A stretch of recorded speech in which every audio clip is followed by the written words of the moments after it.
Hi, this is Ethan Mussolini, the Merchant of Success. And in this episode, I want to share with you how to save 10% per month easily and quickly. I had to answer this question because most people ask me, how do I save? I'm struggling saving that famous 10%. Well, let's rock and roll. Well, let's talk about the 10% savings magic and dilemma. It's preached because it works. It's worked for ages and it will keep working. In fact, 10% is the minimum.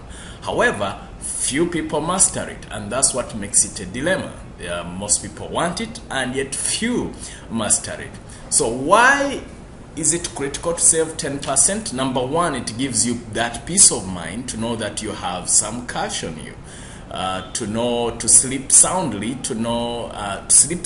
knowing that, hey, I'm saving my money, and you also feel good about yourself. It increases your self-confidence and self-esteem to know that you're managing your money well.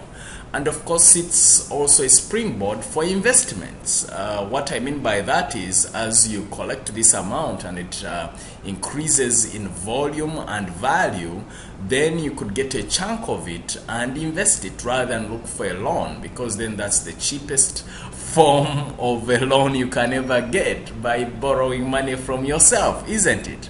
And I also look at 10% as a backup fund. A backup fund meaning in case of anything dramatic, you can always have a fallback position to that amount of money.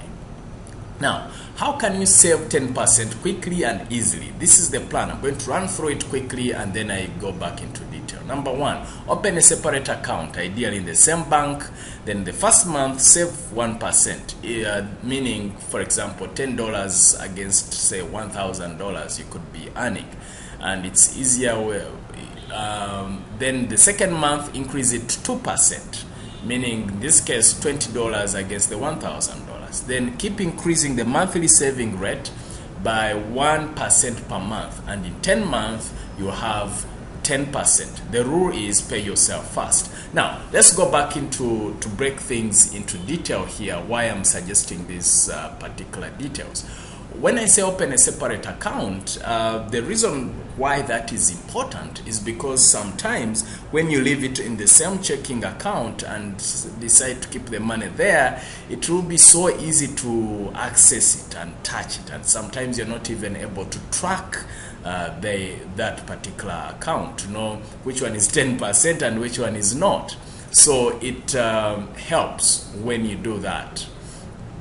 And of course, the other reason why it's important to have a separate account and in the same bank, you can do what is called an internal transfer, meaning assuming you have a salary, it hits your account, or someone paid you money on that particular account, you can easily make an internal transfer. There is always a form you can ask for and say, hey, I want to do an internal transfer, and then the money goes to the other account that you have. This is a system I'm using, and then it doesn't cost you a thing.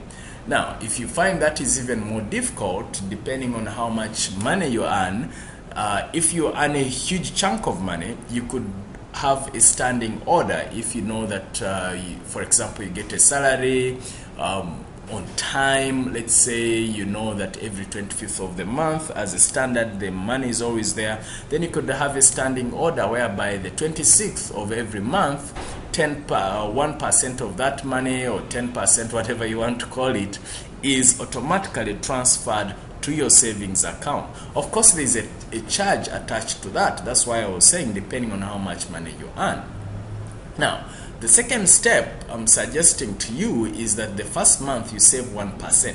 Why 1% and not 10%? You see, one of the reasons why people fail to save the 10% instantly is because then it creates a shock in their financial system.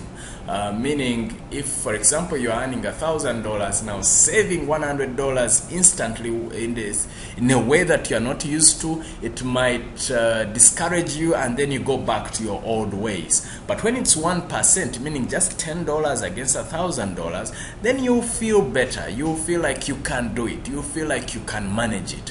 And then once you get used to living on 99% of the money, in the second month, again, you reduce it by 1%. Again, I mean, you increase the savings by 1%.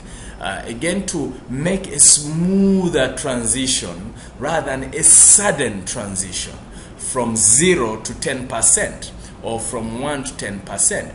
Then what you do is, then your system, you'll be used again to living under 1% less of the money that you are used to. Then what you do is, then you keep increasing the monthly saving rate by 1%. And in 10 months, hey, you will be hitting your 10% goal. Hello!